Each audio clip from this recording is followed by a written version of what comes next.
Всем привет, меня зовут Catfish Studio, и сегодня мы с вами поговорим на тему настройки игры CarX Drift Racing 2 на вашем телефоне под парные заезды. Если вы играете в CarX и уделяете ему немалое количество времени, то наверняка вас давно уже заинтересовала такая штука, как парные заезды. Парные заезды в игре — это то, ради чего в принципе стоит играть в эту игру, то, что дает незабываемые эмоции игроку в этой игре. Многие новички в игре постоянно задаются вопросом, как правильно настроить CarX Drift Racing 2. На моем канале уже был ролик по поводу управления в этой игре. Его можно посмотреть по подсказке сверху. Сейчас мы разберем такие настройки, как помощник в управлении и настройки графики, которые помогут вам показывать реально хороший результат в заездах. Первое, что мы будем настраивать, это помощник в игре. Здесь есть три типа: версия 1, версия 2 и версия 3. Если вы играли в первую часть игры, то помощник первой версии вам не то чтобы придется по вкусу, просто он будет вам достаточно знаком. Автомобиль в игре с этим помощником будет вести себя более плавно и, так скажем, сопливо. Вы не будете так хорошо чувствовать ваш автомобиль.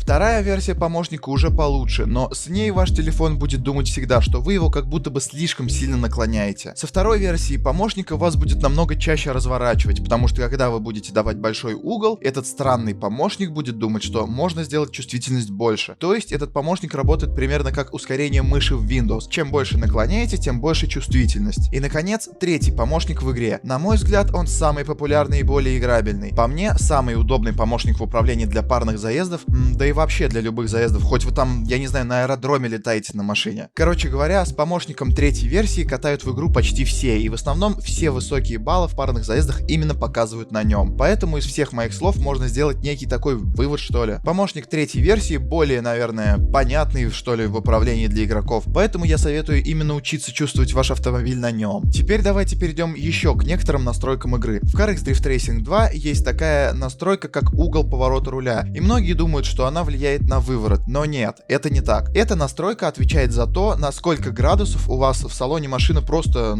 руль будет визуально крутиться и все. То есть у вас машина как ехала, так и будет ехать, если вы даже эту настройку всю там обкрутите, облапаете, я не знаю. Короче говоря, эта штука вам не нужна и все. Следующее, о чем я бы хотел сказать, это дым. В игре из-под колес, как и в реальной жизни, вылетает дым, потому что колеса крутятся у нас по асфальту и, соответственно, нагреваются, правильно? Если вы будете играть с максимальным дымом в игре, то вам, скорее всего, будет некомфортно ехать за собой, либо за своим оппонентом. Поэтому я советую поставить настройки дыма, как у меня. С такой настройкой у вас будет отличная видимость на дорогу и на автомобиль своего оппонента, а также будет чуть-чуть дыма, который будет придавать вашей игре некую реалистичность и физику. Вы хотя бы ощущать будете, что колеса крутятся по асфальту и цепляются за него, а не просто машина скользит по асфальту, как корова на льду. Коробка передач и сцепление — две вещи, которые сделают ваши парные заезды реально крутыми. У вас обязательно должна стоять в настройках игры ручная коробка, потому что за счет нее вы сможете выбирать, по какой дуге ваш автомобиль поедет в нужное время. Соответственно, чем ниже передача, тем автомобиль едет вовнутрь. Чем выше передача, тем автомобиль едет по внешней дуге. Ну и, конечно же, заключительный, такой, наверное, даже не совсем, что ли, я не знаю.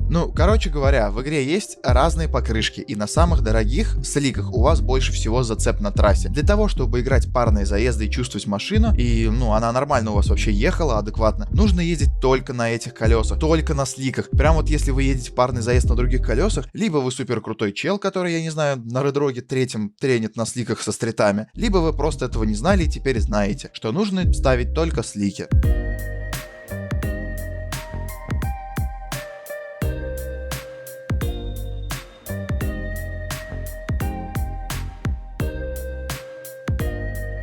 В принципе, такой вот видос получился, гайс. Надеюсь, кому-то был полезен и понравился. Ставьте лайки, пишите комментарии, проявляйте любой актив под этим роликом, он очень сильно мне помогает и мотивирует меня. Подписывайтесь на канал, бейте в колокол, чтобы не пропустить следующие ролики. С вами был Catfish Studio, всем пока-пока.